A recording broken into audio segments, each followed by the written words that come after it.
9,000 RPM and rear-wheel drive. And no, it's not an RX-8, it's a Honda.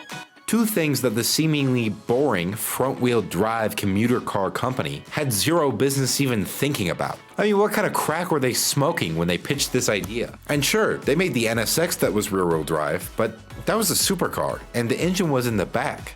So it's like, just put the front stuff in the back. And there's no way the people who perfected front-wheel drive could make two good rear-wheel drive cars, back to back, right? They just couldn't do it.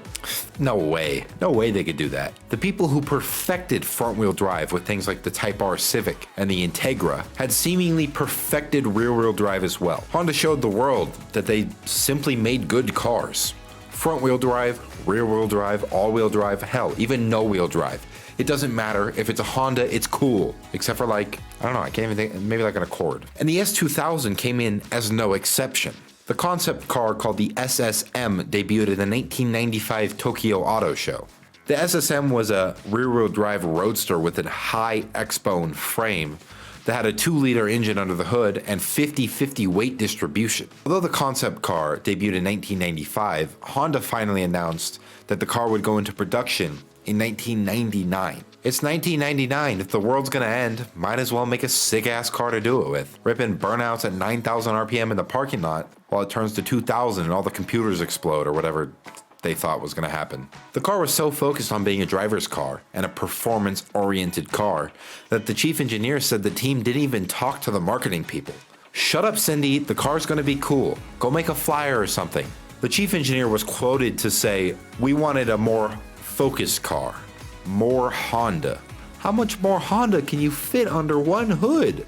The first production version was called the AP1 and it came out in 1999. It came with the F20C engine, making upward of 240 horsepower, made it to a 6-speed manual transmission. And oh yeah, it revved to 9,000 RPM. That's 10 times my bank account. What do you mean 10 times 00? What do you mean 10 times 00? It's not, it's 9,000. The AP1 would remain mostly the same car throughout the years with minor features being added. Then in 2004, the AP2 came out. The biggest difference was the engine. They made it a little bit bigger with a displacement of 2.2 liters this time and a slightly lower redline due to more rotating mass. Honda decided to do this because over here in America, we liked our women like we like our cars. Lots of torque. I don't know what that means. I'm sorry. The AP1 only made 160 foot-pounds of torque, and in 2004, that was improved to 163, but it made it lower in the rev range so you didn't have to keep the car wound out. And again, the AP2 would stay the same true sports car that the original concept was. The US got a special version of the S2000 called the Club Racer, or the CR. Now this was the most giddy up and go version you could get. Did I just say the US got a cool car? From Japan? They didn't even get it in Japan. This can't be. The Club Racer was the race car version of an already racy car. It came with wider tires, reduced weight, a better exhaust, stiffer suspension, a front and rear wing. And it only came with a hardtop because your mom's convertible, just like her, is too damn heavy. It also had a bunch of other goodies to go with it. Lots of exterior pieces that didn't really add performance, but they look cool. And the Club Racer was actually slower than the original model. At least in a straight line. When you lined them up on the track, however, it was like you trying to defend yourself from the kid that always took your lunch money. Kinda hard to watch. And with that, the S2000 entered production in 2009. Was it better than a Miata? Yes, absolutely, 100%. It shouldn't even be asked. It was, yes, no question, no argument, no talking, nothing. But with the death of the S2000, Honda went back to not really having any cool cars. The classic SUVs and Honda Odyssey and things like that remained in their lineup. Not all hope was lost for Honda. You might know the Type R is still around today. Honda is cool again. Just barely, but they made it. And oh yeah, the NSX is back. What made the Honda S2000 so good is how driver-focused it was.